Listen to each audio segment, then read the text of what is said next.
Assalamualaikum, selamat pagi diucapkan buat semua penonton Malaysia. Hari ini kami berdua bertugas untuk menjadikan pagi anda pada hari Isnin 19 Ramadan. 19 Ramadan, Nazmin Rahman dan Faria Aun menemani anda dalam kata 10 hari lagi lah untuk kita puasa. Sebab sekarang ada kalam falak yang baru kan. Jadi 29 ke 30 ke yang kita tahu 10 hari lagi untuk Ramadan untuk kita gandakan lagi ibadah kita insya-Allah untuk muslimin dan muslimah di luar sana.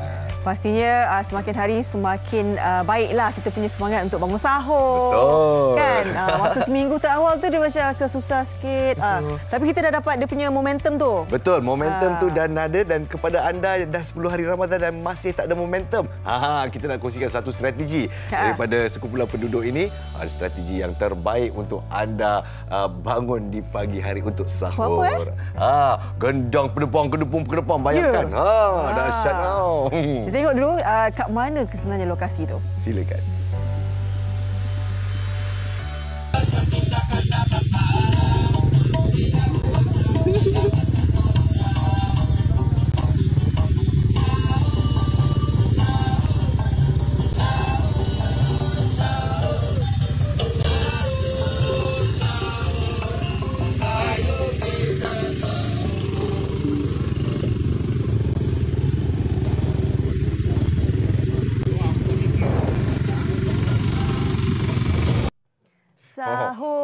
Sahur. Pukul 4 pagi. Apa ceritanya di sana kita akan bawakan anda kemudian. Sementara itu kita lihat keadaan cuaca. Sebelum kejap sahur kena tengok cuaca dulu. Betul, kena tengok cuaca. Kerana kalau hujan nak keluar apa susah juga kan.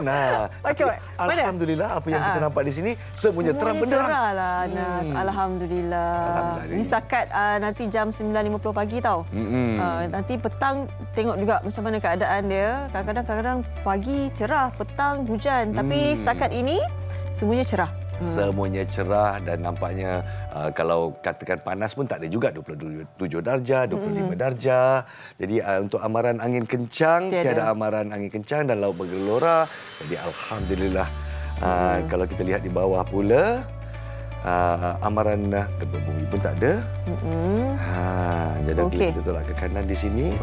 Amaran tiada amaran hujan lebat berterusan dan juga ini amaran ribut petih dikeluarkan. Yang dikeluarkan di kawasan Sabah, di pedalaman Tenom, Kuala Penyu, Beaufort, Nabawan dan Keningau dan juga di kawasan Sandakan yang dikeluarkan pada pukul 4.30 pagi tadi, 10 April. Jadi kawasan-kawasan ini sila pantau amaran ribut petih ya.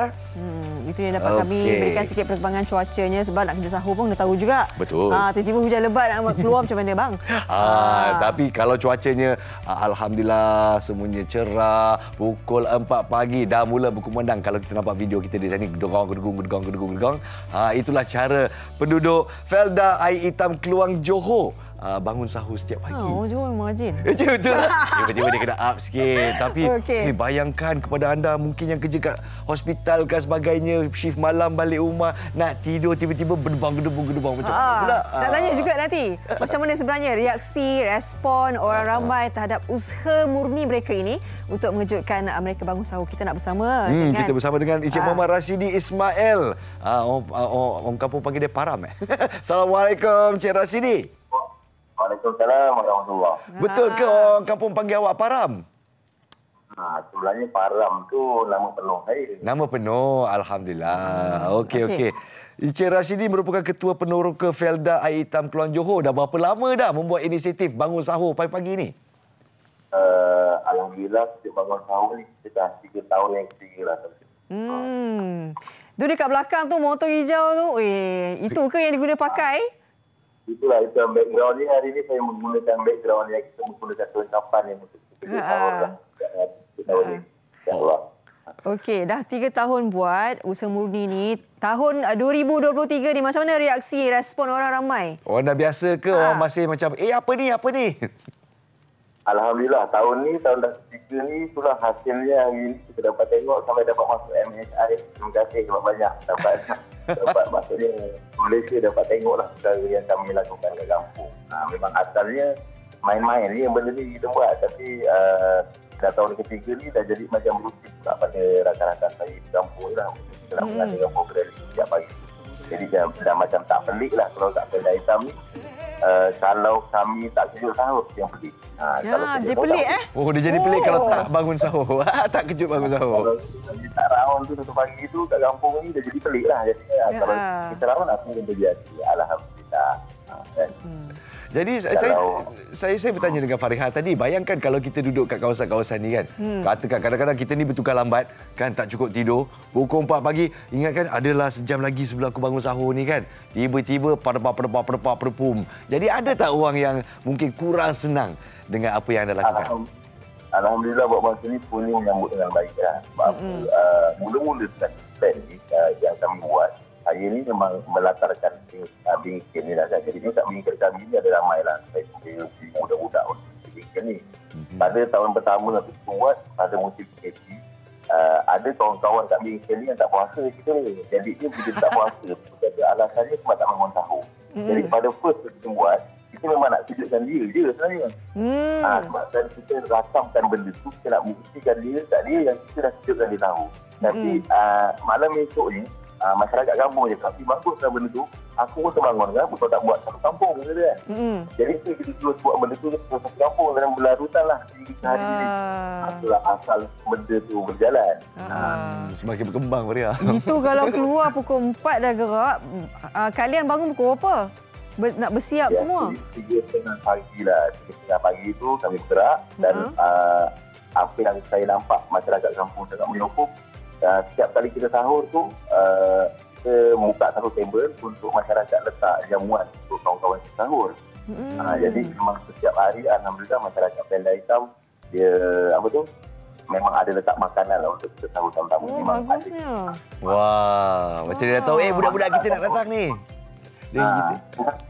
Jadi dihidangkan sekali. Tengok ramai juga Selalunya berapa orang tu ikut tu Cik Rasidi? Biasa kalau sekolah makin ramai. Orang sekolah, adik-adik itu yang tak sekolah. Biasanya tak sekolah, dia akan join sekali. Tapi untuk hari-hari dia 10 orang. Dia tak mati 10 orang. Kalau sekolah tu dia boleh bisa sampai 10 orang. Dan alhamdulillah komuniti-komuniti tempat pun juga menyambut baik perkara ni. Ada sekali 2 kali lah dia orang ikut gadut, datang sekali join kan. Alhamdulillah. Dan untuk pembesar suara yang sebagainya semua pasang sendiri, buat sendirilah. Pembesar suara tu memang yang biasa. Saya kebetulan memang ada, kalau musim tak puasa tu memang buat sistem untuk pergi kahwin. Jadi kita tu memang dah ada. Dan dah ada. Pakai sekali lah. Dan kami difahamkan bukan saja bangun sahur pagi-pagi ni kan. Jadi sebab dah kumpul anak-anak muda dalam satu kawasan ni, saya dapat tahu yang anda semua juga lakukan kerja-kerja amal seperti membersihkan kubur dan sebagainya. Untuk kerja amal tu baru tak puasa lah kan. Sebenarnya asalnya dan saya pun sebelum menjadi ketua keluarga, saya adalah ketua belia. Jadi benda terusan lah perkara tu jadi maksudnya untuk dengan masyarakat kampung ni, kita ni memang kerja kita buat insyaAllah kan. Jadi mana yang kita mampu buat, kita buatlah dan dia membuktikan yang biasalah kadang-kadang ada juga pandangan-pandangan negatif pada anak-anak Felda. Jadi ni yang grup kami ni apa yang kita buat, inilah yang kita buat. Maksudnya kalau kita budak-budak Felda ni, benda-benda Felda ini dan buat dan kita cuba beritahu pada mereka dengan cara kita videokan ini, kita buat live kat TikTok, kita buat live kat Facebook. Jadi kita beritahulah apa yang kita buat. Dan ada juga mungkin segelintir kesilapan tu, tapi biasanya saya nampak kesilapan yang segelintir tu yang dibesar-besarkan. Benda yang baik tu kenapa tidak dibesar-besarkan? Yang apa yang kami buat inilah yang kita buat. Gotong royong, kubur, kejut sahur, itu antara besar-besar yang akan buat lah. Ini antara usaha yang kita lakukan lah untuk mengimarahkan lagi Ramadan kan. Bagus juga sebab dilakukan di kalangan belia-belia muda. Dan selalunya kalau kita lihat anak-anak muda ni, kalau kita berpelesiran pagi-pagi ni, kadang-kadang ada tanggapan yang negatif. Jadi bila kita lakukan kerja-kerja amal macam ni, tidak-tidaknya memberi gambaran yang positif untuk anak-anak muda ni berukhuwah bersama-sama. Jadi mungkin kata-kata akhir untuk rakyat Malaysia di luar sana yang mungkin teruja dengan usaha anda di Felda Air Hitam ni. Silakan.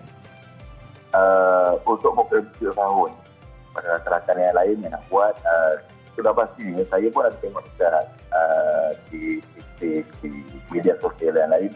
Ada juga rakan-rakan yang lain yang buat, tapi berkesuaianlah menuju kawasan. Sebab kita ni masyarakat majmuk, kalau kami dekat pendai kami semua 100% Islam, jadi tak ada masalah. Kita buat, dan rakan-rakan lain yang tiru nak buat pun sama pun boleh, tapi kita tengoklah masyarakat. Tapi apa pun, insyaAllah, apa pun yang kita buat, semuanya kerana Allah. InsyaAllah, itu yang hadir saya. Alhamdulillah. Semua kerana Allah Ta'ala. Baiklah, selamat berpuasa kepada penduduk peneroka Fenda Air Hitam Keluang Johor. Ya, terima kasih Encik Rashidi. Moga-moga usaha ini teruskanlah insya-Allah kan, berterusan sebab banyak manfaat sebenarnya.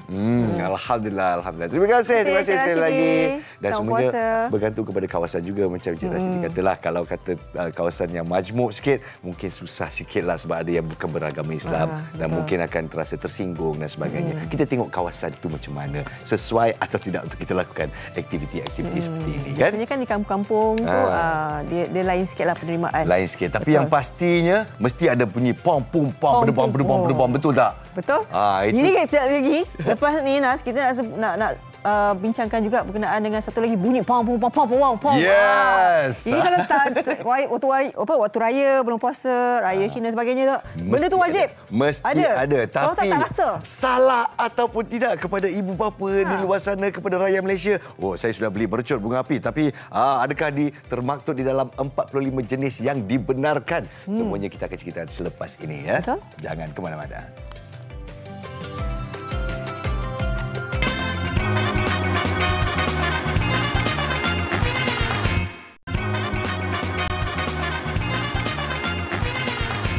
Baik, kita kembali di Malaysia hari ini untuk bercerita macam Fariha kata tadi sebelum kita ke break tadi lah. Pom pom pom pom, mercun dan bunga api dan keselamatan apabila kita bermain mercun dan bunga api ni, apa yang boleh, apa yang tak boleh. Tapi macam mana dengan pandangan peribadi Fariha? Best ke tak? Tak, saya semalam tengok juga ramai juga yang menjual. Tapi dia kata, boleh ke beli? Boleh ke kita jual? takut kan? Sebab ada satu ketika tu macam diharamkan langsung, tak boleh. Jadi kita nak tahu, kita kena dapat informasi yang baru dulu untuk hari ini kan. Jadi untuk Kementerian Dalam Negeri telah pun mengisytiharkan bahawa ada 45 jenis yang kita boleh beli. Tapi sebelum itu kita lihat pandangan orang ramai tentang mercun dan bunga api. Best atau tak best? Silakan.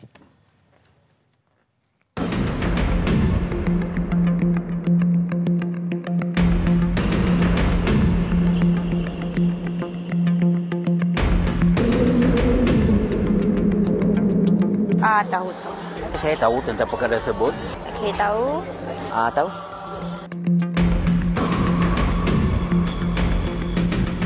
Pada saya, untuk main mercun ni boleh je untuk sambut hari macam hari raya ke hari apa Chinese New Year ke apa kan. Tapi kita kena tahu mercun tu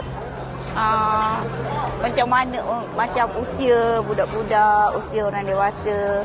Bila budak-budak punya mercun, kita nak bagi dia main pun kita kena awasi lah, setiap mana-mana budak-budak pun kena awasi. Bagi saya, terus terang, yang kita dapat tu tidak ada faedah daripada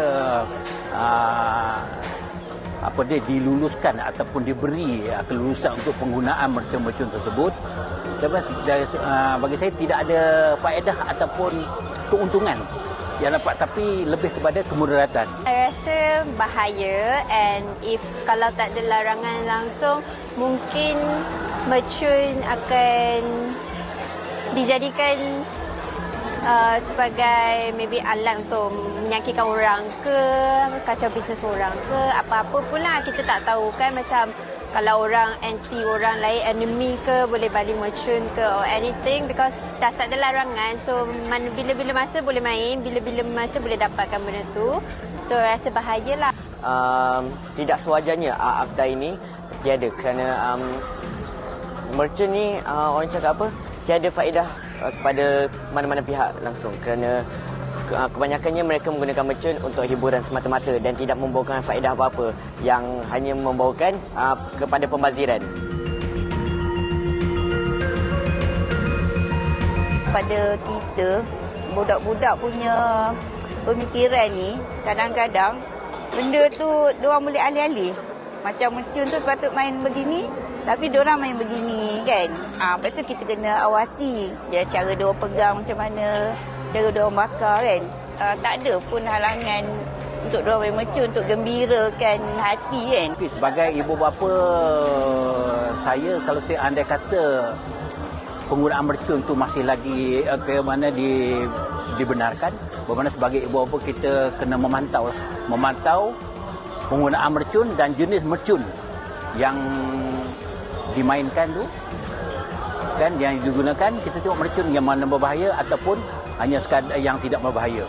I rasa sebagai parents or any adults in the family ke apa, macam jadi aunty, I sebagai aunty ke apa, kita kena tengoklah budak-budak main mercun apa. Kalau kita nak beli pun, kita kena make sure lah mercun-mercun tersebut tu tak membahayakan budak-budak kecil. Sebab budak kecil diorang tak tahu. Diorang bila dah main nanti diorang tak ingat apa kan. Ya. Baik, hari ini saya rasa apa yang dikongsikan tu banyak pandangan yang dikongsikan, perbezaan pendapat masing-masing. Saya suka sebab ada pelbagai generasi. Betul.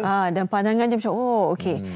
Cumanya kita nak tahulah, mungkin apa yang dikatakan tu membabitkan yang mercun buat semula. Kan itu yang memudaratkan. Tapi kita nak tahu juga sebab kadang-kadang kita nak bagi generasi baru tu merasai macam mana perasaan Hari Raya. Kan kadang main bunga api. Benda tu kan macam nak naikkan suasana tu, tapi dengan cara yang betul. Betul. Jadi kat sini kita ada dua isu lah. Isu keselamatan dan juga isu ketenteraman awam kepada anda semua yang mungkin tidak pasti boleh ke, haram ke tidak ke ni. Jadi alhamdulillah kita diberi kelonggaran untuk membeli 45 jenis. Tapi yang mana satu dan apa yang boleh, apa yang tak boleh, kita bersama dengan Encik Yub Kamsun, Persatuan Pengimport, Pemborong dan Pengusaha Bunga Api Berlesen Malaysia atau Pure Pyro ya.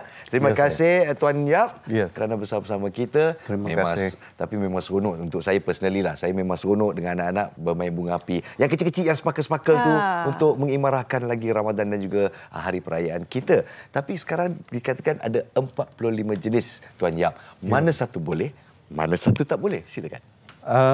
Secara umum lah. Pengumuman diberitahu 45 jenis. Yang boleh dijual secara umum kepada orang awam adalah 36 jenis. Oh, okey. 36 jenis itu dia ada jadual dia lah. Ada jadual 1, jadual 2. Bermaksudnya senarai A, senarai B. Dan 9 jenis itu tidak boleh dijual secara umum atas meja kepada orang awam. Yang 36 jenis itu senarainya akan dikeluarkan oleh pihak polis di mana yang diluluskan oleh KDN. So yang seperti Tuan Pengacara Puan sebut tadi yang berkenaan dengan itu gedebum itu yang itu yang roket-roket itu yang banyak das itu 49 das lah 138 das itu dia boleh dijual tapi dengan kelulusan polis kepada orang awam, dan orang awam perlu beli daripada pengimport lah. Pengimport atau pemborong ya. Sekiranya anda ingin bermain mercun yang selamat, yang tidak salah di sisi undang-undang, bolehlah didapati daripada peruncit yang menjual dengan kelulusan pihak polis. Pihak polis akan meneliti jenis barangan yang akan dijual dan juga latar belakang penjual, baru akan dikeluarkan lesen. Dan mereka akan memantau barangan-barangan yang dijual itu. Baik. So, sebenarnya banyak cerita ni. Sekiranya tidak dipantau oleh pihak polis dan tidak ada sesuatu kelulusan daripada kerajaan untuk regulate benda ni, saya menggunakan perkataan regulate lah, ataupun kawal selia, something like that. Mercun yang tidak menepati piawaian ataupun yang tidak selamat akan dijual begitu saja kepada orang awam. Mereka akan beli dan bermain tanpa mengetahui keadaan mercun itu sendiri.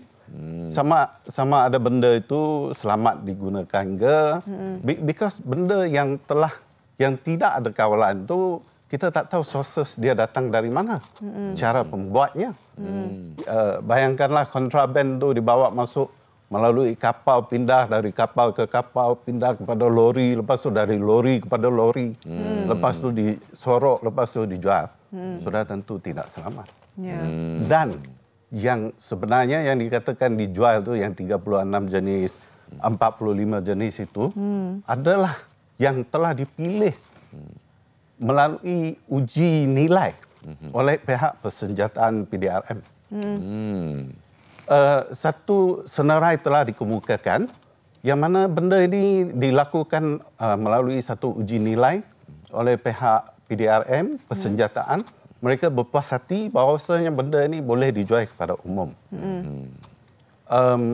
Benda ini, uji kaji ini bukan secara begitu saja, tapi dengan serius teliti, dengan pucuk pimpinan kerajaan turun tengok sendiri.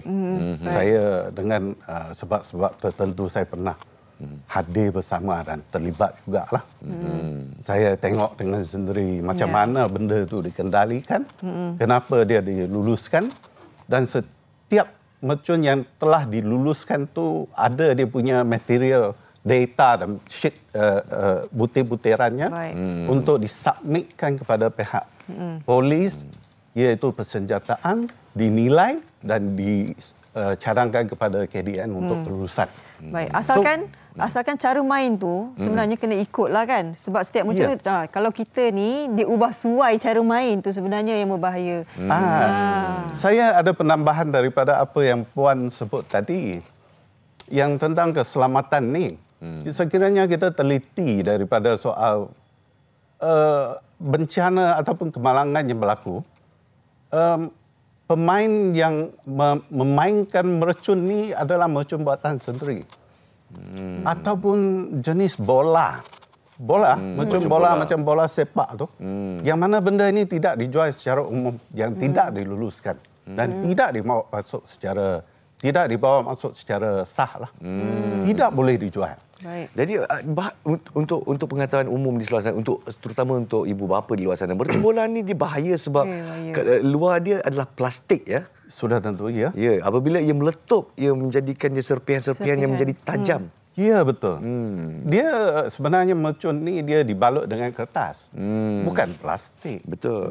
Plastik ini sesuatu yang mungkin lebih tajam, lebih keras daripada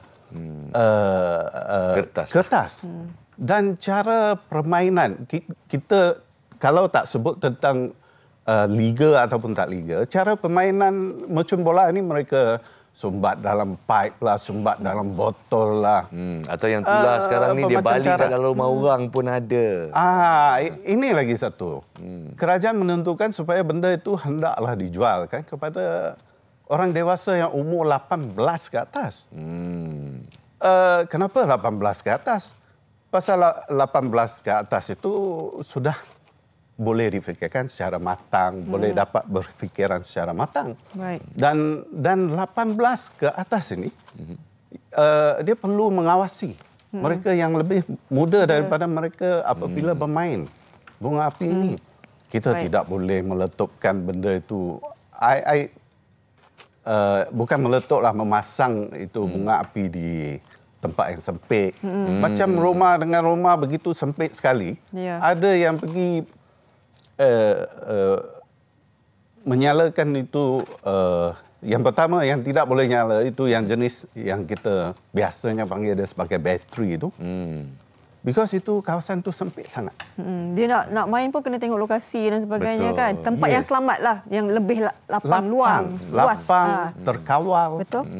Jadi kalau tiada main bukan saja dalam keadaan yang tidak selamat dan mungkin bermain bunga api yang tidak sah, malang tidak berbau. Jadi apa yang kita nak buat sekarang ni, kita paparkan suatu kisah mangsa yang pernah bermain mercun api dan sampai sekarang sesal kesudahan tidak berguna. Tapi kita kongsikan kisah ini buat tatapan anda semua. Saksikan.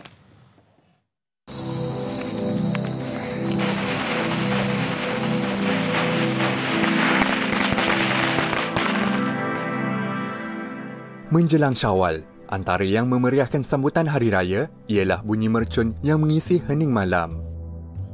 Kegembiraan dan kemeriahan menyambut bulan mulia itu diraikan di seluruh Malaysia. Tetapi, pada setiap tahun juga, timbul berita mengenai insiden ngeri melibatkan mercun atau bunga api. Fadah bermain mercun. Seorang remaja hilang 3 jari selain pecah gegendang telinga dan menyalakan sumbunya menggunakan tangan kiri sebelum ia tiba-tiba meletup. Malangnya ketika memeriksa, mercun terbabit secara tiba-tiba meletup.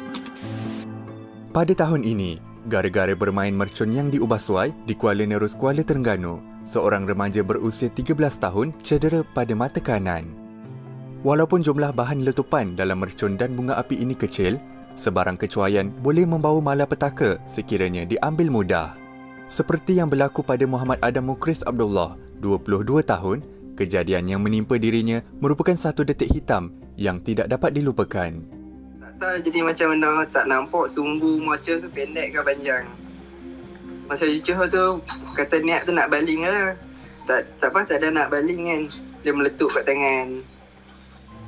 Lepas tu lepas meletup tu rasa apa? Tak dengar telinga sebelah. Masa tak berani nak tengok tangan. Pakat semua terdiam dah meletup kat tangan kan. Pakat semua ada yang lari balik pun ada. Lepas tu ada yang main tanya apa rasa macam mana sebab mereka pun tak berani juga nak tengok tangan kan. Lepas tu masa dekat rumah kawan tu ada yang syorkan pergi hospital sebab tak tahan sangat sakit kan.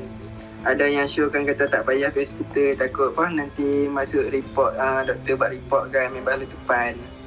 Lepas tu tak pergi pula. Ubat kampung, ubat dia kata urat jari putih kan. Urat jari putih dia tak patah tapi dia tak boleh gerak sebab urat tengah tu kan kalau putih tu kan dia tak boleh gerak kan, tak boleh kepak kan.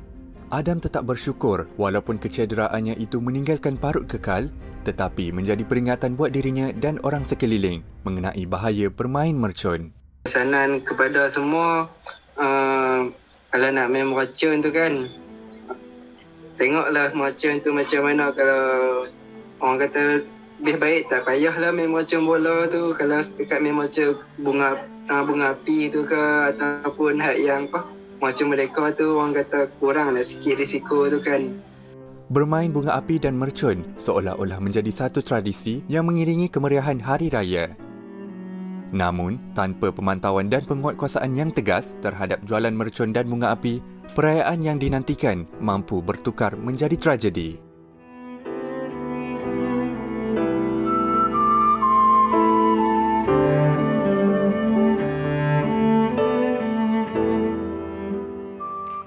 Baik, itu sebahagian daripada pengalaman yang dialami sendiri oleh mangsa bermain mercun. Khusus dia kata tadi mercun bola dan juga mercun yang diubah suai. Itu sebenarnya yang memberikan risiko besar kepada mereka yang bermain. Apatah lagi kan kalau membabitkan kanak-kanak ni, masa tu otak sedang berkembang. Tambah sikitlah kan. Tapi yang ini yang tua bangka pun ada juga. Jadi tak terlepas juga. Jadi kalau kita cerita tentang isu keselamatan ni Fariha. 45 jenis memang ini selamat untuk kita main. Tapi masih menimbulkan isu keselamatan juga kalau tidak main dengan betul. Betul, Tuan? Ya, sudah tentu. Saya lihat tadi daripada klip tu, dia pegang dengan tangan. Main mercun ataupun bunga api biasanya kita nyalakan dan kita pergi jauh dan lihat. Kita tak boleh pegang dengan tangan lepas tu baling. Itu bahaya tu sebenarnya. Apa sekalipun kalau api kecil pun bahaya kalau pegang dengan tangan. Baik. Because benda tu untuk menghasilkan satu bunyi warna-warni. Kalau kita pegang tangan baling tu sudah lari daripada konsep bunga api itu sebenarnya. Kita nyalakan, lepas tu kita lihat, fountain dia cantik. Kita enjoy. Dan kita tidaklah sekali-kali pergi lihat daripada atas tu apa pasal tak sembuh lah, macam-macam.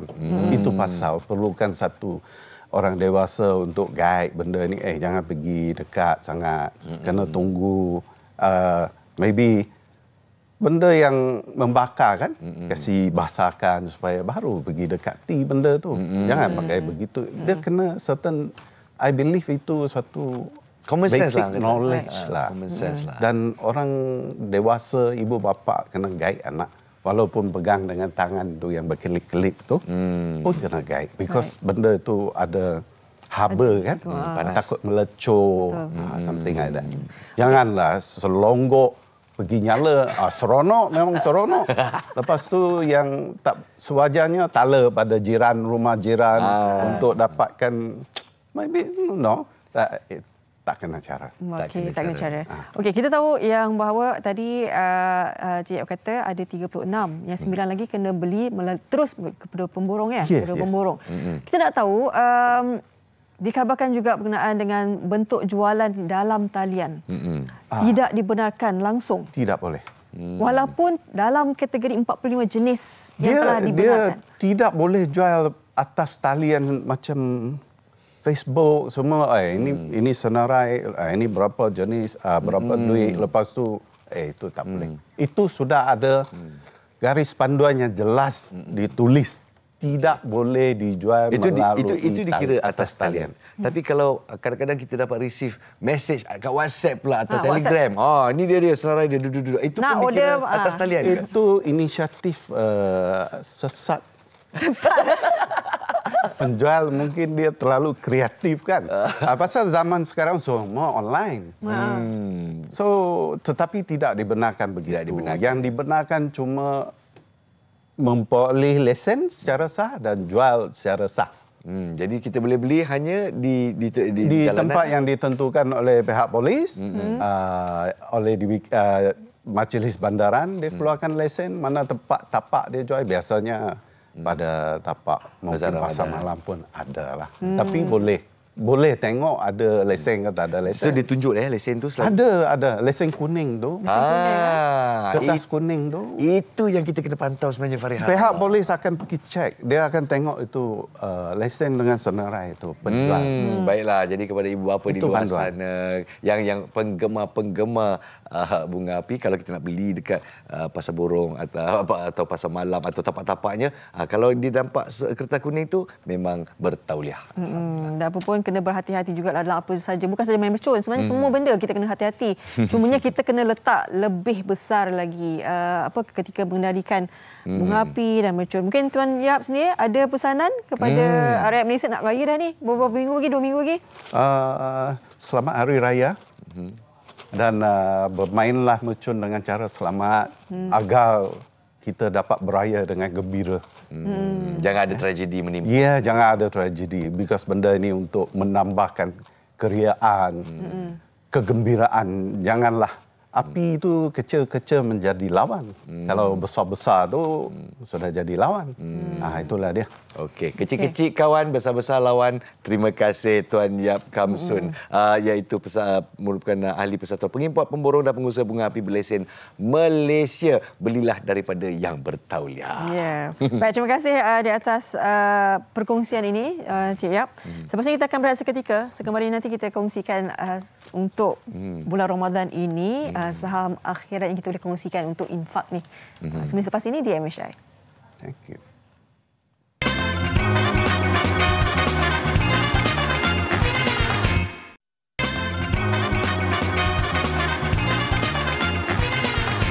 Baik, kembali semula dalam Malaysia hari ini, 19 Ramadan.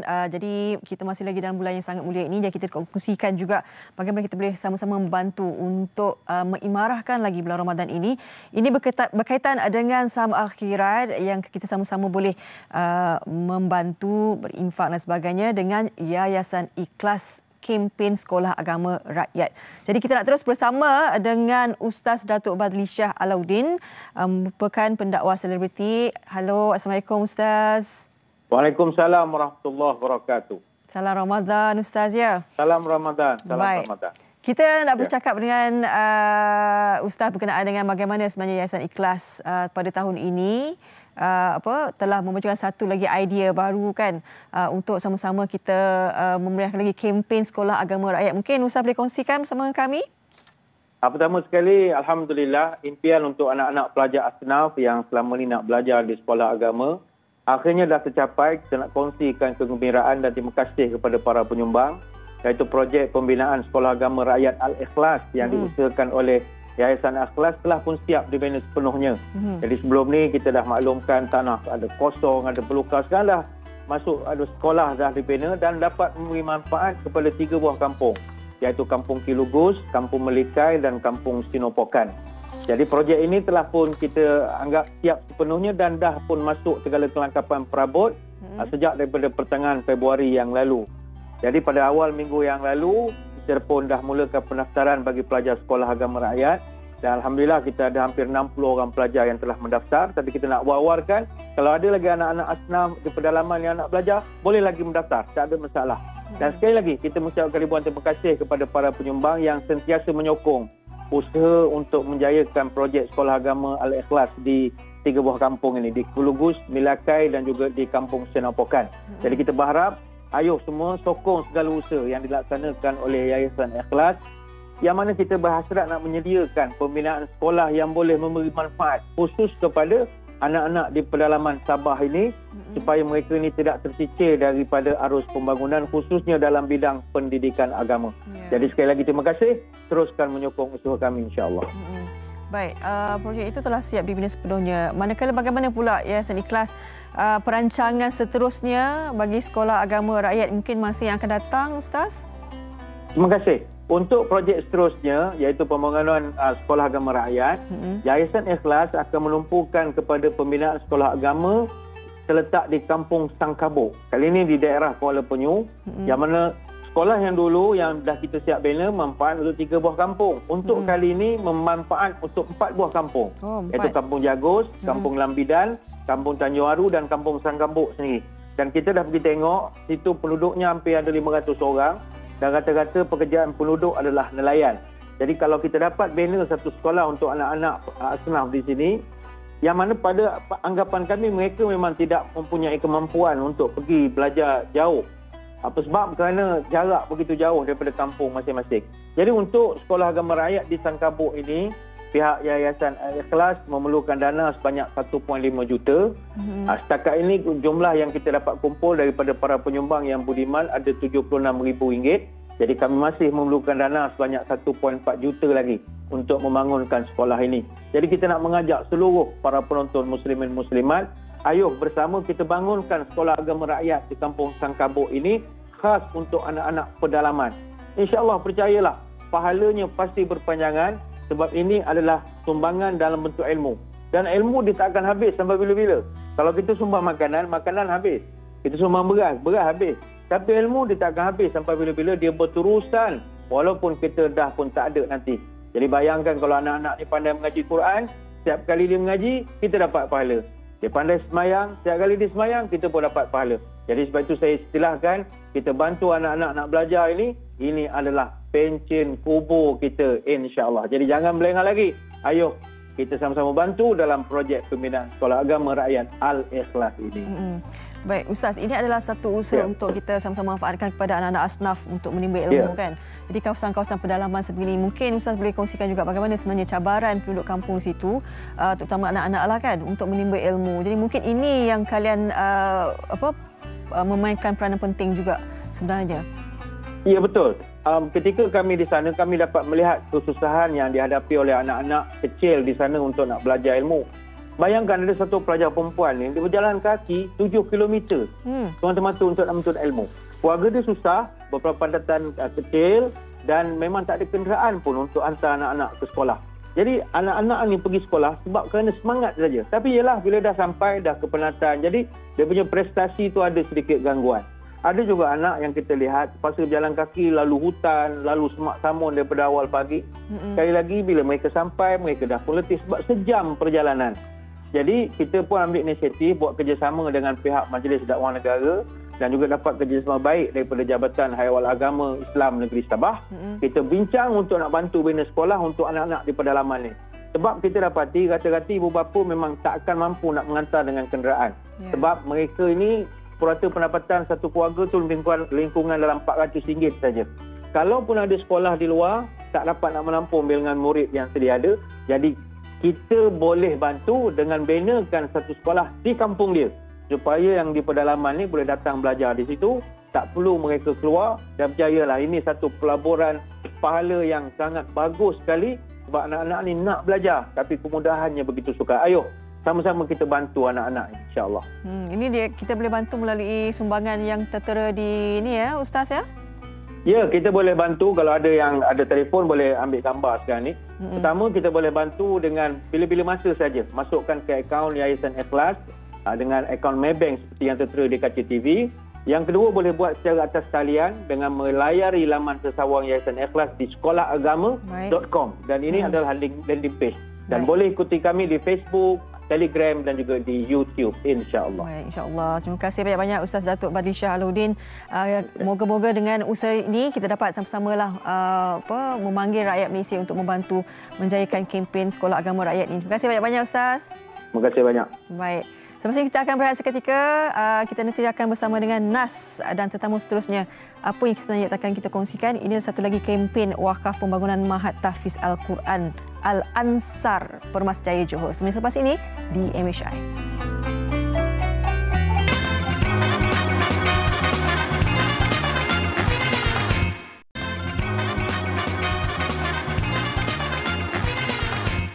Terima kasih kerana masih bersama kita di Malaysia hari ini, dan seperti biasa untuk bulan Ramadan ini kita mencari barakah, kita mencari pengampunan, kita mencari pahala yang berlimpah ruah, dan apa yang terbaik untuk menerima pahala di bulan yang mulia ini adalah untuk berinfak. Seperti yang Fariha katakan sebelum ini, dan kali ini pula kita tumpukan perhatian kepada Mahat Tahfiz Al-Quran Al-Ansar di Permas Jaya Johor. Jadi kita bersama dengan dutanya iaitu Profesor Madya Datuk Dr. Muhammad Izzah Arif kembali bersama kita di MHI. Assalamualaikum Profesor. Waalaikumsalam. Apa khabar? Khabar baik alhamdulillah. Apa pasal dah pakai baju Melayu? Saya lain-lain. Kita belum raya lagi. Kita nak imarahkan Ramadan. Saya masih baru nak tanya. Masih khilaf tentang raya. Ya, masih ada. Dah pakai baju raya.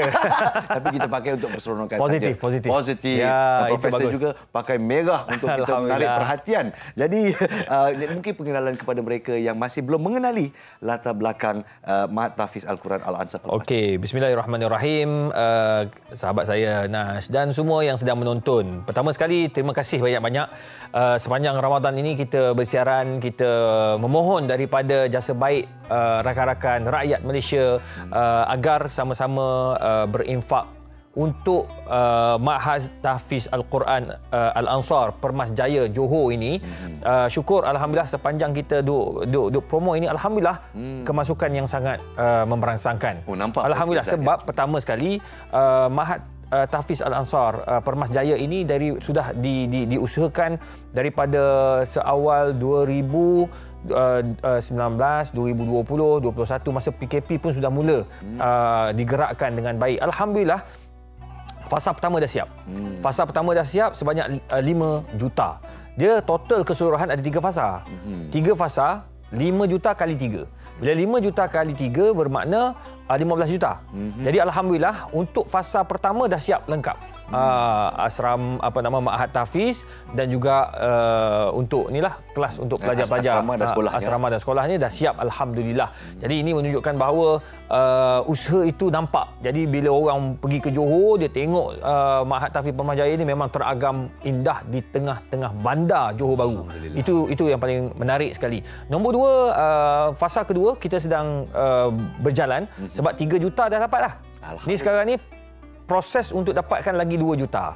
Jadi alhamdulillah dalam tempoh bulan Ramadan ni sangat agresif orang menderma, dan saya lihat benda ini baik kerana kita membantu anak bangsa kita. Betul. Dan ia dibina di atas tanah wakaf yang mendapat kelulusan Majlis Agama Islam Negeri Johor. Itu yang paling penting. Betul. Sebab kita bukan apa, macam saya sendiri pun, kalau saya nak infak, saya akan infak tempat yang selamat. Yang dipantau oleh Majlis Agama, oleh Jabatan Agama, tambah-tambah Johor. Johor ni sangat tegas bang. Seperti mana dulu Yang Maha Mulia Tuanku Sultan Johor, baginda sangat alert tentang isu-isu keagamaan ini. Betul. Jadi dia tak nak benda-benda yang main-main, yang menipu rakyat, menipu umat Islam. Jadi alhamdulillah perkara ini kalau kita tengok pada gambar pun kita nampak besar, indah, dan orang mendapat sokongan daripada orang keliling. Jadi alhamdulillah terima kasih banyak-banyak sepanjang mereka infak di bulan Ramadan ini. Alhamdulillah. Jadi tiada kekhilafan di sini apabila kita nak menderma kepada satu projek yang memberi manfaat kepada anak-anak di Permas Jaya. Jadi fasa 2 ni ada Dewan Kuliah dan Surau lah. Ya, Dewan Kuliah dan Surau. Surau tu masa saya pergi baru-baru ni, saya pergi dengan sahabat saya Ustaz Abdul Khairi.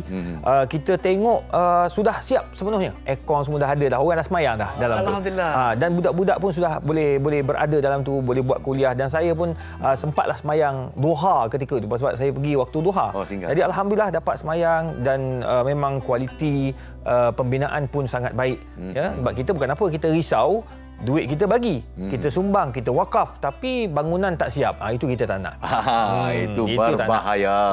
Ya, betul. Jadi seperti yang Profesor nyatakan, keseluruhan dana perlukan 15 juta ya. Ya, betul. Jadi macam mana pula untuk fasa ketiga ni? 5 juta yang terakhir sekali 5 juta ya. Yang 5 juta terakhir tu apakah kegunaannya? Okey, kegunaannya untuk kita buat taska untuk anak-anak kecil lah pula. Oh, maknanya keseluruhan ya? Keseluruhan. Memang dia buat tu macam center. Dan saya lihat memang dia punya struktur bangunan pun cantik, dibina dengan begitu baik sekali. Nak kata mewah, taklah mewah. Ya, sebab kita tak naklah habiskan duit orang macam tu saja. Kita nak biar selesa untuk ibu bapa menghantar anak-anak ke Mahat Tahfiz tersebut. Kita sekarang ni ramai yang pergi, tapi dia pergi tempat yang tak berdaftar dengan Majlis Agama, yang tak berdaftar dengan Jabatan Agama. Jadi susahlah, kita pun risau kalau jadi apa-apa akan mendatangkan masalah kepada ibu bapa dan juga anak-anak. Itu yang pertama. Nombor dua, yang bagusnya ramai orang menderma kat sini ataupun infak wakaf dekat sini sebab ia mendapat pelepasan daripada LHDN. Itu penting tu untuk mereka yang ingin benda-benda besar. Ya, betul, sebab dia orang nak keluar sedebuk macam tu kan. Macam baru ni ada seorang tu dia bagi ratusan ribu juga untuk tujuan pada masa yang sama dia nak dunia juga. Akhirat dia nak, iaitu wakaf. Tapi pada masa yang sama dia tolak juga untuk pelepasan LHDN. Itu bagusnya bila mendapat sokongan daripada Majlis Agama Islam negeri-negeri, khususnya ni negeri Johor, dan juga mendapat pemantauan daripada Jabatan Agama Islam Negeri Johor. Jadi bagus di mana semuanya disusun dengan begitu rapi oleh Mahat Tahfiz Al-Quran Al-Ansar Permas Jaya untuk anda berinfak. Jadi secara ringkas, macam mana orang di luar sana nak teruskan dengan derma mereka? Okey, pertama sekali saya nak ingatkan kepada semua yang berada di luar sana, kalau nak infak apa-apa khususnya untuk Mahat Tahfiz Permas Jaya Johor ini, tolong masukkan duit terus kepada laman web yang di bawah itu. Maksudnya nombor akaun yang tertera yang mana ia berada di bawah laman web yang original. Bertauliah. Sebab ada yang kata tak apa, masuk melalui akaun saya dulu. Tak ada. You direct terus masuk. Hatta akaun saya pun tak boleh, akaun NAS pun tak boleh. Tak ada. Saya tak ada mengena dengan zaman. Tak boleh. Kita masuk direct sebab ada yang masuk dia jadi orang tengah, tak payah. Awak masuk terus kepada laman web ke laman web Mahat Tahfiz ini, kemudian ambil nombor akaun di situ, kemudian dan kita masukkan. Dia mesti dekat dalam sistem tu ataupun dalam akaun bank itu nama Mahat Tahfiz itu mesti keluar ya. Ya, insya-Allah. Baik, sekali lagi terima kasih diucapkan kepada Profesor Madya Dato' Dr. Muhammad Izzah Arif. Memang ceria kalau Profesor ada bersama dengan kita. Semoga terus maju Mahat Tahfiz Al-Quran Al-Ansar Permas Jaya dengan khidmat dan juga pertolongan anda semua. Baik, kita bersama dengan Fariha pula. Apakah yang ingin diwawarkan Fariha di sana? Macam mana keadaannya? Kita nak kongsikan kepada penonton MHI. Ini dia antara yang akan kita adakan pada Sabtu ini 15 April 2023. Silalah bertemu dengan pengacara MHI di Plaza Shah Alam. Kita akan jual barangan pre-love kami. Jumpa kami di Plaza Shah Alam. Bermula 9 pagi kita ada kat sana. Nanti nak berlintas langsung. Siapakah agaknya pengacara yang bertuah akan melakukan lintas langsung di sana? Bukan saja lintas langsung. InsyaAllah sepanjang hari tersebut kita akan bergili-gili berada di sana untuk mengimarahkan suasana. Dan insyaAllah semuanya untuk sesuatu yang lebih besar daripada kita ya. Dan juara amal kita akan diberikan kepada mereka yang amat memerlukan. Bukan saja jual baju, saya rasa ada di antara pengacara kita bakal menjual maruah diri juga. Jangan! Kena berjoget ke, kena apa ke. Kalau anda berderma dengan ikhlas hati, insya-Allah Fitri mungkin Afad akan berjoget sapin untuk anda semua di Plaza Shah Alam. Bermula pukul berapa? 10 pagi. 15 April 2023 bermula 9 pagi berada di sana kan. Kadang-kadang kan sedang membeli belah sesuatu. Jadi apalah salahnya kita beramal, beli barang, duit tu kita terus bagi kepada mereka yang memerlukan. Alhamdulillah. Jadi jangan lupa pada esok harinya pula kita akan wawarkan kepada anda semua tentang kanser prostat, pembunuh kedua di kalangan lelaki, bukan saja di Malaysia, di seluruh dunia. Jadi kita akan bincangkan berkenaan dengan sakit kanser prostat itu esok, jangan lupa. Baik, apa pun hari ini, terima kasih jaga diri. Jaga diri. Assalamualaikum. Kita training Zapin sama-sama untuk Jumaat ni. Awak dengan saya.